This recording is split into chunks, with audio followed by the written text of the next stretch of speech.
सभी विद्यार्थियों को नमस्ते। विद्यार्थियों, आपका जानवी स्टडी हब में स्वागत है। तो इस वीडियो के अंतर्गत हम NIOS क्लास 10th के अंतर्गत जो विज्ञान और प्रौद्योगिकी विषय है जिसका कोड नंबर 212 है, इस विषय के हम शिक्षक अंकित मूल्यांकन पत्र यानी ट्यूटर मार्क असाइनमेंट, जिसको हम TMA भी बोलते हैं, इसके क्वेश्चन के हम आंसर देखेंगे। ये जो असाइनमेंट है वो आपके सत्र 2024-25 के लिए रहेगा। ठीक है, सत्र 2024-25। तो जो विद्यार्थी अप्रैल 2025 में पेपर देने वाले हैं और जो विद्यार्थी अक्टूबर 2025 में पेपर देने वाले हैं, दोनों स्ट्रीम के विद्यार्थी यहाँ से देखकर अपना असाइनमेंट कंप्लीट कर सकते हैं। तो आगे इस असाइनमेंट के क्वेश्चन के आंसर दे रखे हैं। तो सबसे पहले हम असाइनमेंट के क्वेश्चन देखते हैं ताकि आपको पता रहे कौन कौन से क्वेश्चन इसमें असाइनमेंट में दे रखे हैं। तो ये देखो, ये 20 मार्क्स का होता है और टोटल 6 क्वेश्चन इसमें दिए हुए होते हैं। जैसे क्वेश्चन नंबर 1 है, इसका आंसर 40 से 60 शब्दों में देना है और ये इसका 2 मार्क्स का ये क्वेश्चन रहेगा। और ये चैप्टर भी दे रखा है, कौन सा चैप्टर से ये लिया गया है, चैप्टर नंबर 9 से लिया गया है। तो इस तरह से क्वेश्चन यहाँ पर दे रखे हैं। क्वेश्चन दिखाने का यही मकसद है ताकि आपको पता रहे कि ये असाइनमेंट कौन से सेशन का है और कौन से क्वेश्चन हमारे दे रखे हैं। ये देखिए, यहाँ पर सेशन भी लिखा हुआ है असाइनमेंट में। ठीक है, ताकि विद्यार्थी पुराने असाइनमेंट ना बना ले, गलती से पुराने असाइनमेंट बना भी लेते हैं वो, तो इसीलिए उनको इस तरह से देखना होता है कौन से सेशन का ये असाइनमेंट ये का वीडियो ये है। तो ये देखिए, इस तरह से आपके असाइनमेंट दे रखा है। प्रत्येक क्वेश्चन में A और B करके 2 पार्ट दिए हुए होते हैं, तो दोनों में से आपको एक पार्ट आपको करना होता है। तो देखिए, इस तरह से आपको करना है। तो आगे इन क्वेश्चन के आंसर दे रखे हैं, तो आंसर आप वहाँ से देखकर लिख सकते हो। अगर आपको असाइनमेंट की PDF चाहिए, हैंड राइटिंग असाइनमेंट चाहिए या असाइनमेंट अपलोड करवाना चाहते हो, तो उसके लिए भी आप कांटेक्ट कर सकते हो। डिस्क्रिप्शन बॉक्स में मैंने नंबर जो है व्हाट्सअप नंबर दे दिए हैं, थंबनेल पर भी आपको व्हाट्सअप नंबर दिखाई दे रहा होगा। ठीक है, तो इस तरह से ये क्वेश्चन है। चलो, ये 6 क्वेश्चन जो है वो परियोजना होती है। तो इस वीडियो में हम हिंदी मीडियम में देखेंगे। तो जो हिंदी मीडियम के विद्यार्थी है वो यहाँ से देखकर अपना असाइनमेंट कंप्लीट कर सकते हैं। चलो आगे बढ़ते हैं। आगे हम इस क्वेश्चन के आंसर देखते हैं। तो देखो, ये क्वेश्चन के आंसर है असाइनमेंट के, जो भी अपने क्वेश्चन पेपर देखा है।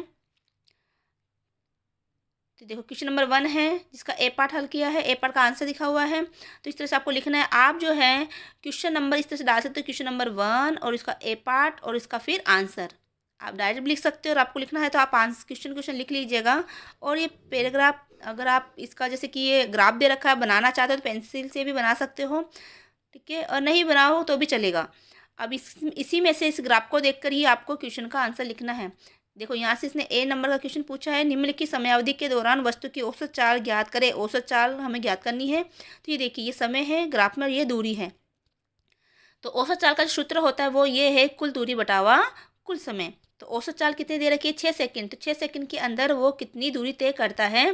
तो 6 सेकंड, देखो ये रहा 6 सेकंड, और ये 6 सेकंड में उसकी दूरी कितनी तय हुई? 40 मीटर की। ये देखो 40 मीटर यहाँ पर लिखा हुआ है, ये 40 मीटर। तो ये जहाँ पर ये आपस में क्रॉस करते हैं, काटते हैं, ये 6 सेकंड के अंदर वो कितनी दूरी पर गया?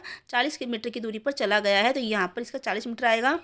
तो चलो देखते हैं औसत चाल कितनी है इसकी, वो हमें निकालनी है। तो समय कितना लगा? 6 सेकंड में कितनी दूरी पर गए हो? 40 मीटर पर। और तो सूत्र हम लगाएंगे, कुल दूरी कितनी हुई? 40 बटावा कुल समय 6 सेकंड में। तो इसको हल करने पे आया 6.67 मीटर प्रति सेकंड। तो इस तरह से आपको आंसर लिखना है। तो यहाँ से देखकर आप आंसर लिख सकते हो। ठीक है, अब इसी में से एक का ही B है। उस समय अंतराल का उल्लेख करें जिस दौरान वस्तु विराम पर है। विराम यानी जिस दौरान वस्तु ने कोई हलचल नहीं की है, वो वहाँ पर रुकी रही है। तो ये देखिए, ये देख सकते हो, है ना। तो वो स्टार्ट हुआ है 2 सेकंड से। 2 सेकंड से लेकर 6 सेकंड तक, यानी कि 5 सेकंड तक, सॉरी 2 सेकंड से लेकर 5 सेकंड तक वस्तु ने कोई गति नहीं की है, यानी कि वस्तु यहाँ से चली है ना। और इसने यहाँ पर 2 सेकंड पर आकर वो, यानी कि 25 मीटर की दूरी पर आकर रुक गई है और यहीं पर वो ठहरी रही है। कितने सेकंड तक? 5 सेकंड तक, यानी 2 से लेकर 5 सेकंड तक, 2 से लेकर 5 सेकंड तक वो वस्तु वहीं पर स्थिर रही है, वो वहाँ हिली नहीं है। उसने गति फिर आगे से स्टार्ट करना शुरू किया, यानी 5 सेकंड के बाद से उसने गति करना शुरू किया है। तो विराम यानी कि आराम कितनी देर तक किया उसने? 2 सेकंड से लेकर 5 सेकंड तक। ठीक है, तो इस तरह से आप लिख सकते हो। एक एक जो है ग्राफ का जो डब्बा है उसका एक एक करके भी आप लिख सकते हो। तो 2 सेकंड से 3 सेकंड, 3 से 4 सेकंड और 4 से 5 सेकंड, या फिर 2 सेकंड से लेकर 5 सेकंड तक वो रुकी रही है, विराम उसने किया है। इस तरह से आपको लिखना है। क्वेश्चन नंबर 2 है, निम्नलिखित में से किसी एक प्रश्न का उत्तर 40 से 60 शब्दों में दीजिए। उसका हमने B पार्ट का आंसर दिया है कि राकेश कपड़े धोने की दुकान चलाता है, उसके मोहल्ले में पानी से साबुन से झाग नहीं बनता, ऐसे पानी को क्या कहते हैं? तो देखिए, ये B नहीं लिखना है आपको, तो ऐसे पानी को क्या कहते हैं? कुछ उपाय सुझाइए जो राकेश को इस समस्या से छुटकारा दिलाने में मदद करे। तो ये इसका आंसर है। तो जब पानी में झाग नहीं आता तो ऐसे पानी को हम हार्ड वाटर या कठोर पानी कहते हैं, कठोर जल कहा जाता है। उसमें कुछ जो है कठोर मात्रा में मैग्नीशियम या कैल्शियम मिला हुआ होता है, या कुछ खनिज होते हैं जिसके कारण साबुन जो है वो अभिक्रिया नहीं कर पाता और झाग नहीं बना पाता। तो उससे छुटकारा पाने के कुछ उपाय बताया है, जैसे कि आप वाटर सॉफ्टनर का उपयोग कर सकते हैं। वाटर सॉफ्टनर जो मशीन आती है उसका उपयोग करके उसमें पानी को फिल्टर करके आप उपयोग कर सकते हो। कुछ ऐसे साबुन आते हैं जो कठोर जल के अंदर भी उपयोग लिए जा सकते हैं, और या फिर झाग बनाने वाले कुछ उत्पाद आते हैं जिसके कारण उस कठोर पानी में भी झाग बन जाता है। गर्म पानी करके उस पानी का उपयोग हम कपड़े धोने में ले सकते हैं, ठीक है, और पानी की जांच करवा सकते हैं। तो इस तरह से कुछ उपाय यहाँ पर दिए गए हैं। फिर क्वेश्चन नंबर 3 है, जिसका उत्तर भी हमें 40 से 60 शब्दों में देना है। क्वेश्चन नंबर 3 है कि उस बड़े परिवर्तन या क्रांति का नाम बताइए जिसके कारण भारत कृषि के क्षेत्र में आत्मनिर्भर हो गया। इस क्रांति का श्रेय किस कृषि वैज्ञानिक को दिया जाता है? ये दिया गया है। इस क्रांति को लाने के लिए उठाए जाने वाले महत्वपूर्ण कदमों का भी संक्षेप में वर्णन कीजिए। तो इसका उत्तर हमें 40 से 60 शब्दों में ही देना है, ज़्यादा बड़ा नहीं लिखना है। तो हमें शब्दों का भी ध्यान रखना है, कितनी लिमिट में वो सब आंसर पूछा गया है। ये देखिए, तो इस तरह से ये इसका आंसर है ना। तो वो हरित क्रांति है, जो हरित क्रांति के नाम से जाना जाता है, और उसका जो श्रेय है ना, इस परिवर्तन का श्रेय प्रसिद्ध कृषि वैज्ञानिक डॉक्टर MS स्वामीनाथन को जाता है। और ये हरित क्रांति गेहूं और चावल के क्षेत्र में की गई, जिसका हम बेहतर उत्पाद, बेहतर तकनीकी है, उर्वरकों का उपयोग है, सिंचाई तकनीक अच्छी बनाई गई, जिसके कारण गेहूं और चावल के उत्पादन में वृद्धि हुई, ठीक है। लेकिन अभी उसमें साथ में संतुलित मिट्टी है, स्वास्थ्य को बनाए रखने के लिए जैविक खेती है, इसकी ओर भी रुख किया गया है। चलो आगे देखो, क्वेश्चन नंबर 4 है, जिसका आंसर आपको 100 से 150 शब्दों में देना होता है, ठीक है। यहाँ पर ये दे रखा है कुछ रासायनिक पदार्थ। एक्स एक रासायनिक पदार्थ है जिसका पानी में घोल दीवारों पर सफेदी के लिए प्रयोग किया जाता है। एक बीकर में पदार्थ एक्स की थोड़ी मात्रा ली गई जिसमें धीरे धीरे जल मिलाया गया, जैसा कि चित्र में दिखाया गया है। बीकर में किनारे को हाथ से स्पर्श किया गया। देखो ये वो वाला प्रयोग है, जैसे कि पुताई के लिए चूने का उपयोग करते थे, है ना। जब चूने का उपयोग करते थे तो पहले कच्चा चूना आता था, उसको पहले गर्म किया जाता था, है ना। तो जैसे चूने में पानी डालते थे उसमें जो है मतलब कि वो उबाल आने लग जाता था चूने के अंदर, फिर वो ठंडा होता था। ठंडा होने के बाद में उस चूने का उपयोग पुताई के लिए किया जाता था। आज तो क्या है कि बने बनाया पेंट आता है, हम दीवारों पे कर देते हैं, लेकिन उस समय चूना जो है कच्चा, कुछ समय पहले कच्चा चूना लाते थे और उसको फिर गर्म करके रात को भिगो के रखते थे, सुबह फिर उससे पुताई वगैरह करते थे। तो उसी का ये प्रयोग है। तो पदार्थ एक्स की पहचान का उसका नाम लिखे तो ये चूना ही है, जिसको हम बोलते हैं चूना बोलते हैं। उसका रासायनिक नाम क्या है? कैल्शियम। रासायनिक नाम उसका कैल्शियम हाइड्रोक्साइड है, ठीक है।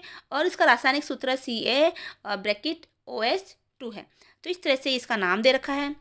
पानी के साथ पदार्थ एक्स की होने वाली रासायनिक अभिक्रिया के लिए रासायनिक समीकरण लिखिए। तो ये रासायनिक अभिक्रिया क्या होगी? तो ये अनबुझा चूना, अनबुझा यानी कि कैल्शियम ऑक्साइड होता है, पानी के साथ अभिक्रिया करता है, जो कि यह कैल्शियम हाइड्रोक्साइड बनाता है। जैसे ही आप उसको पानी के साथ अनबुझा चूना यानी कि जो कच्चा चूना है अभी उसको पकाया नहीं गया है ना, जैसे पानी के साथ संपर्क में आता है वो उबाल लेने लग जाता है, गर्माहट उसमें आ जाती है, ऊष्मा पैदा होती है उसके अंदर, गर्म हो जाता है। तो ये इसका रासायनिक सूत्र है। और साथ में ये एक्स पदार्थ वाले बीकर में जल को धीरे धीरे क्यों मिलाना चाहिए? तो अगर आप बहुत तेज़ी से मिलाओगे तो उसमें ऊष्मा उत्पन्न होगी, इससे कुछ खतरा भी हो सकता है, उसका तापमान बढ़ जाता है। तो धीरे धीरे मिलाया जाता है। और जो अनबुझा चूना होता है उसको हम क्विक लाइम भी कहा जाता है, ठीक है। तो ये इसका आंसर है। तो यहाँ से देख के आप आंसर उतार सकते हो। अगला क्वेश्चन हमें 5 है। जो भी क्वेश्चन है वो आपको ब्लैक पेन से लिखना है और आंसर आपको ब्लू पेन से लिखना है, ठीक है। तो क्वेश्चन को मैंने हाईलाइट भी कर रखा है, तो आप क्वेश्चन लिख सकते हो और आंसर इसमें देख के लिखो। और अगर आपको हैंड राइटिंग वाला TMA चाहिए, रेडीमेड TMA चाहिए, आपको इसकी PDF चाहिए, तो उसके लिए भी आप हमें व्हाट्सएप पर कॉन्टैक्ट कर सकते हो। डिस्क्रिप्शन बॉक्स में मैंने व्हाट्सएप नंबर दे दिया है। तो इस तरह से आपको अपना असाइनमेंट समय रहते तैयार कर लेना है। तो जिनका असाइनमेंट अभी जो जनवरी में अपलोड होंगे वो विद्यार्थी जनवरी से पहले पहले अपना असाइनमेंट तैयार कर ले, और जिनके पास समय नहीं है वो हमें कांटेक्ट कर सकते हैं, ठीक है। अब ये छठा क्वेश्चन जो है परियोजना होती है। देखो ये परियोजना है। उन वाहनों के बारे में जानकारी एकत्रित करें जो पारंपरिक जीवाश्म ईंधन से चलते हैं। जीवाश्म ईंधन यानी कि जैसे कि जीवाश्म ईंधन वो होते हैं जैसे कि पेट्रोल है, डीजल है, प्राकृतिक गैस है ना, सीएनजी गैस है, इससे जो ईंधन चलते हैं, है ना, जो जैसे गाड़ी वगैरह चलती है, मोटरसाइकिल है, बस है, ट्रक है ना, कार है, ये हमारे डीजल पेट्रोल से इनसे चलते हैं। और उन वाहनों के बारे में जो बिजली विद्युत से चलते हैं, जो बिजली से चलते हैं, जो इलेक्ट्रॉनिक वाहन अभी आ गए हैं। अपने निष्कर्षों की एक रिपोर्ट लिखी जिसमें 2 प्रकार के वाहनों का तो तुलनात्मक विश्लेषण शामिल हो।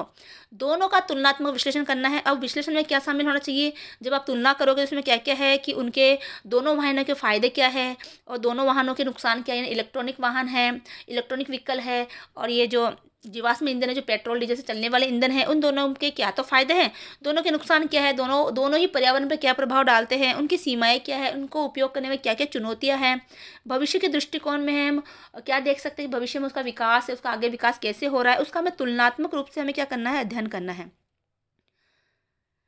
ठीक है, तो इस तरह से हमें और बताना है कि इलेक्ट्रॉनिक वाहन जो है, विद्युत से चलने वाले जो वाहन है, कैसे क्रांतिकारी कदम साबित हो सकते हैं और जीवाश्म ईंधन पर निर्भरता की चुनौती का समाधान प्रदान कर सकते हैं। आज हम जीवाश्म ईंधन पर यानी कि पेट्रोल डीजल पर निर्भर हो गए और वो धीरे धीरे उनकी कीमत भी बढ़ती जा रही है, जबकि इलेक्ट्रॉनिक जो वाहन होते हैं वो बिजली से चार्ज होते हैं, उसमें पेट्रोल डीजल का खर्चा नहीं आता, तो उतना खर्चा उसमें नहीं होता है। हालांकि उसके रख रखाव का खर्चा बहुत ज़्यादा होता है, उसमें प्लेटिनम जो उसमें जो लिथियम की जो बैटरी वगैरह डलती है, उसका खर्चा हमें देना पड़ता है। तो उसी का हमें दोनों का तुलनात्मक अध्ययन करना, तो ये परियोजना हमने तैयार की है। आपको एज देख कर लिखना है तो इससे लिखना है परियोजना विषय, पारिवारिक जीवाश्म ईंधन से चलने वाले वाहनों और विद्युत से चलने वाले वाहनों का तुलनात्मक विश्लेषण। ठीक है, प्रस्तावना आपको लिखनी है।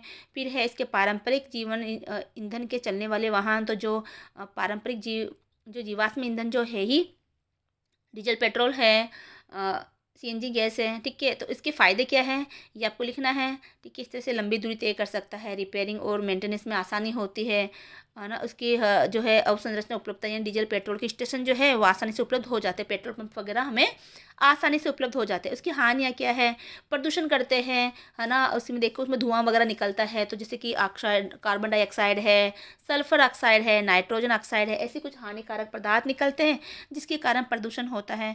पुनः पूर्ति नहीं होने वाले स्रोत है ये, दोबारा इसकी पूर्ति नहीं हो सकती। ठीक है, उच्च रखरखाव लागत है, तो लागत और रखरखाव भी उसका ऊंचा आता है। अब पर्यावरण पर प्रभाव भी पड़ता है, देखो। फिर सीमाएं, कुछ चुनौतियां है, इस तरह से आप यहाँ पर देख के लिख सकते हैं। अब है विद्युत से चलने वाले वाहन, उसके फायदे क्या है कि ये पर्यावरण के अनुकूल है, पर्यावरण को कोई नुकसान नहीं पहुँचाते, पर्यावरण में कोई प्रदूषण नहीं होता, कम परिचालन क्षमता यानी चालन क्षमता भी जो है, ईंधन की जो लागत है वो कम आती है, क्योंकि बैटरी को चार्ज करना होता है लाइट से ही, कम रख रखाव करना होता है इनका। ठीक है, अब हानियाँ क्या है कि सीमित चार्जिंग इंफ्रास्ट्रक्चर है, यानी चार्जिंग स्टेशन ज़्यादा जगह उपलब्ध नहीं है। रास्ते में अगर बैटरी डिस हो गई तो हमें फिर दिक्कत होती है, तो घर से ही हमें अच्छे से लेके जाना पड़ता है, पूरा फुल चार्ज करके। ज़्यादा दूरी भी तय नहीं कर सकते हैं ना, क्योंकि स्टेशन नहीं होते हैं, तो हम कहाँ इसको चार्ज करें। ठीक है, महंगी बैटरी इसकी आती है, कुछ समय बाद बैटरी बदलनी पड़ती है, जो कि बहुत महंगी आती हैं। अब है पर्यावरण का पर प्रभाव, तो इनका पर्यावरण पर प्रभाव क्या होता है कि वायु प्रदूषण में कमी होती है, कम ग्रीन हाउस गैस उत्सर्जन होता है, और बैटरी उत्पादन क्षमता उत्पादन पर प्रभाव पड़ता है। तो इस तरह से आपको देखकर एज इट इज उतार लेना है। अब इसका तुलनात्मक जो विश्लेषण किया गया है, तो हमने एक सारणी बनाई है, उस आधार पर आपको तुलनात्मक विश्लेषण इसका करना है, कि दोनों में तुलना करके विश्लेषण करना है। जीवाश्म ईंधन वाहन और इलेक्ट्रॉनिक वाहन में तुलनात्मक अध्ययन, ईंधन का स्रोत क्या है और ये किससे चलता है, ये किससे चलता है, क्षमता कितनी है इसकी, है ना, उत्सर्जन क्या है, तो इस तरह से आपको लिखना है। अब ये भविष्य के परिप्रेक्ष्य और सतत विकास, भविष्य में इसका क्या हम आगे देखते हैं कि किस तरह से आगे विकास करने वाले हैं, आगे किस तरह से इसमें वाहनों में विकास होता जाएगा, तो दोनों को आपको देखना है। ठीक है, अब है निष्कर्ष। तो इस तरह से हमने हमारा ये असाइनमेंट कंप्लीट होता है, ये परियोजना कंप्लीट होती है। तो ज़्यादा से ज़्यादा वीडियो को शेयर करें, चैनल को सब्सक्राइब करें। मिलते हैं अगले वीडियो में। जय हिंद, जय भारत।